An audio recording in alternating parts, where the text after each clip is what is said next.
یہ مستثنا منقطع کہلائے گا. کیوں؟ فرشتوں کو جب حکم دیا گیا تو اس سے یہ وہم ہوتا ہے کہ جب فرشتے جو اعلیٰ درجے کی مخلوق ہیں، تو جب نورانی مخلوق کو حکم دیا جا رہا ہے کہ آپ سجدہ کریں ایک خاکی مخلوق کو، تو یہ کیسے ممکن نہیں ہے کہ جو آگ سے بنی ہوئی مخلوق ہے اس کو حکم نہ دیا گیا ہو؟ تو ضمناً اس کو بھی حکم تھا اس میں. تو اس لیے اللہ تعالیٰ نے ابلیس کا جو وہم ہوا ہے نا کہ یار ابلیس نے بھی یقیناً سجدہ کیا ہوگا، کیونکہ جب فرشتوں نے کیا ہے تو جنات تو جس مادے سے بنے وہ فرشتوں سے کم درجے کا مادہ ہے، تو جنات نے یقیناً کیا ہوگا، تو اللہ نے اس کو خارج کر دیا کہ کرنا چاہیے تھا مگر کیا نہیں اس نے. تو اس سے پتہ چلتا ہے کہ جنات کو بھی ضمناً حکم تھا.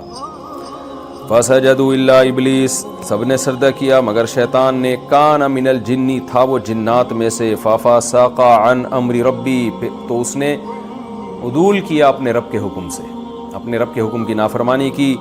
اللہ تعالیٰ فرماتے ہیں افتتخذونہ وذریتہ، دو خرابیاں ہیں شیطان میں. ایک خرابی کیا ہے؟ خدا کا باغی اور نافرمان.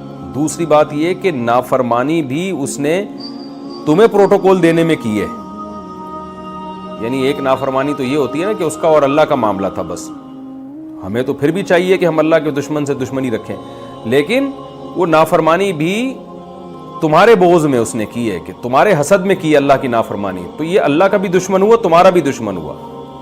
تو اس لیے اللہ تعالیٰ فرماتے ہیں افتتخذونہ، ایسے ابلیس کو تم اور وذریتہ اور اس کی اولاد کو تم اولیاء بناتے ہو، دوست بناتے ہو، من دونی، مجھے چھوڑ کر، وہم لکم عدو، جبکہ وہ تمہارا بھی دشمن ہے. صرف میرا دشمن نہیں ہے بلکہ میرا دشمن تو وہ بنا ہی تمہاری دشمنی میں ہے. تو ایسے یعنی اس سے بڑا بدبخت دوست تو دنیا میں کسی کا ہو نہیں سکتا، جو اتنا بڑا دشمن ہو کہ آپ کی دشمنی میں خدا کی بغاوت پہ اتر آئے. یعنی اس کو آپ سے اتنے حسد ہو، اتنا آپ سے وہ نالا ہو، تو اس کی دشمنی کا آپ اندازہ لگاؤ کیا دشمنی ہوگی اس کی. اللہ فرماتے ہیں افتتخذونہ، ایسے کو تم اپنا دوست بناتے ہو، وہم لکم عدو، جبکہ یہ شیاطین تمہارے دشمن ہیں.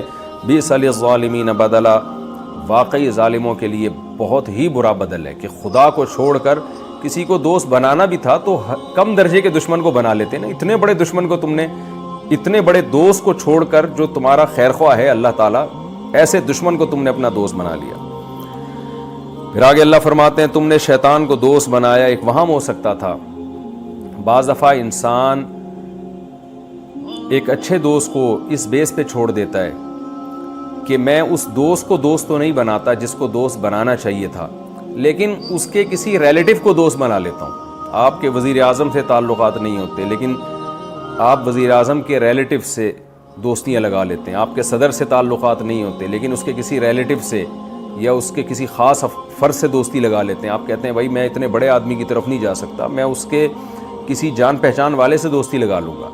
تو اللہ کہتے ہیں کہ یہ وہم ہو سکتا تھا کہ بھائی ہم نے شیطان کو دوست اس لیے بنایا ہے کہ ٹھیک ہے ہم نے اللہ کو نہیں بنایا، اللہ کو چھوڑ کر ہم شیطان کو بنا رہے ہیں، لیکن شیطان اللہ کی نظر میں ایسا ہے کہ اللہ نے اس کو بڑا گویا پروٹوکول دیا ہے، اور وہ تو ایک نافرمانی کا واقعہ ہو گیا تھا، اس کی وجہ سے برا بن گیا، لیکن اس سے پہلے تو شیطان کی بڑی عزت تھی اللہ کے ہاں. تو اللہ کہتے ہیں ایسا بھی نہیں ہے. یعنی عزت کا مطلب عبادت کی وجہ سے عزت ہونا تو ایک الگ بات ہے، لیکن ایسا کوئی اس کا میرے دربار میں پروٹوکول نہیں تھا کہ زمین اور آسمان کی تخلیق کے وقت میں نے شیاطین سے مشورے لیے ہوں، ان کو اپنا وزیر بنایا ہو، مددگار بنایا ہو کہ چلو بادشاہ سے تم دوستی نہیں لگاتے تو بادشاہ کے وزراء سے لگا لیتے ہو. تو ایسا بھی نہیں ہے. میری جتنی مخلوق ہے، نہ میں نے کائنات کو بنانے میں ان سے مشورہ لیا اور خود ان کو بھی بنانے میں نے ان سے مشورہ نہیں لیا ہے. یعنی ایک مثال دی گئی ہے، فرضی مثال. اصولی طور پر تو جب کسی کو بنایا جاتا ہے تو اس سے مشورہ تھوڑی لیا جاتا ہے کیونکہ وہ تو پیدا ہی نہیں ہوا نا، لیکن سمجھانے کے لیے کہ خود ان کو بھی ان کی مرضی کے بغیر پیدا کیا گیا ہے. مجھے اور آپ کو ہماری مرضی سے تھوڑی اللہ نے پیدا کیا ہے. یعنی جب اللہ ہمیں پیدا کرنے میں ہم سے مشورہ نہیں لے رہا، جو سب سے اہم واقعہ ہے، تو اس کائنات کو پیدا کرنے میں اللہ ان سے مشورے کیوں لے گا اور ان کو اپنا شریک کیوں بنائے گا؟ تو اللہ کہتے ہیں میں متفرد ہوں اپنے فیصلوں میں اور میرا کوئی شریک نہیں ہے، میرا کوئی وزیر نہیں ہے. تو معبود سمجھ کے، بادشاہ سمجھ کے کسی کو دوست بنانے کا حق اگر ہے تو وہ حقدار صرف اور صرف میں ہی ہوں، میرے علاوہ کوئی بھی نہیں ہے. تو یعنی یہ جو آیت ہے نا اس کا حاصل یہ جیسے قرآن میں آتا ہے نا یا ایھا الناس انتم الفقراء الی اللہ، اے لوگو تم تمام کے تمام اللہ کے در کے فقیر ہو، محتاج ہو، محتاجی میں سب برابر ہے۔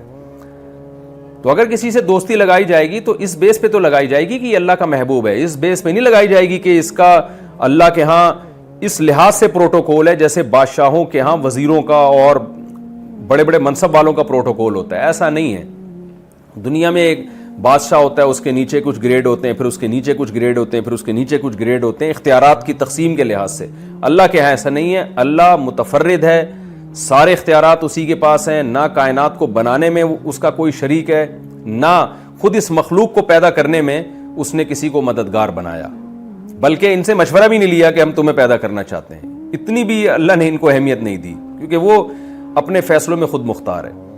تو اس لیے اس کو چھوڑ کر کسی کو ایسا دوست بنا لینا کہ